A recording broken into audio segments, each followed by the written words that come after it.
Hi சொந்தங்களே, எல்லோரும் எப்படி இருக்கீங்க? நல்லா இருக்கீங்களா? எல்லாருமே நல்லா இருப்பீங்கன்னு நினைக்கிறேன். சொந்தங்களே, இன்றைக்கி நம்ம பார்க்க போகிற மீன் தாங்க திருக்க மீன். திருக்க மீன்களில் ஏராள வகையான திருக்க மீன்கள் இருக்குது. அதில் ஒரு வகையான திருக்க மீன் தாங்க இந்த திருக்க மீன். இந்த திருக்க மீனை நீங்கள் நல்லா பாருங்கள். பார்க்குறதுக்கு வந்து குருவி திருக்க மாதிரியே இருக்கும். ஆனால் இந்த மீன் வந்து குருவி திருக்க கிடையாது. இது வேறு வகையான ஒரு திருக்க. ஆனால் பார்க்குறது குருவி திருக்க மாதிரி தான் இருக்கும். குருவி திருக்கக்கூடிய வடிவமைப்பு வந்து வாய்ப்பகுதியில் வந்து ஊசியாக இருக்கும். இது மொட்டடியுமே இருக்கும்.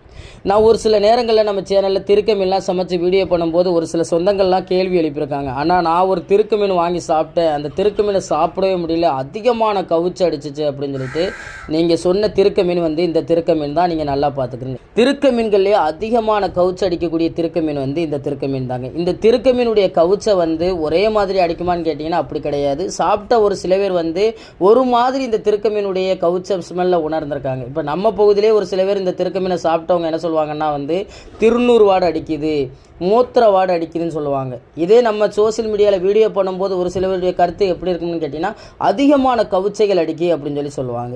இந்த திருக்க மீனை நீங்கள் பார்த்துருக்கீங்களா? வாங்கி சாப்பிட்ருக்கீங்களா? வாங்கி சாப்பிட்ட உங்களுக்கு இந்த திருக்க மீனுடைய கவுச்சை எப்படி இருந்துச்சு அப்படின்னு சொல்கிறத கமெண்டில் சொல்லுங்கள். நான் ஒரு மீனவனா எனக்கு தெரிஞ்சதை உங்கள்கிட்ட பகிர்ந்துக்கிறேன். நான் பகிர்ந்துக்கிற தகவலுக்கு உங்களுக்கு பிடிச்சிருந்தா லைக் பண்ணுங்கள், ஷேர் பண்ணுங்கள், நம்மளுக்கு சப்போர்ட் பண்ணுங்கள் சொந்தங்களே. நன்றி.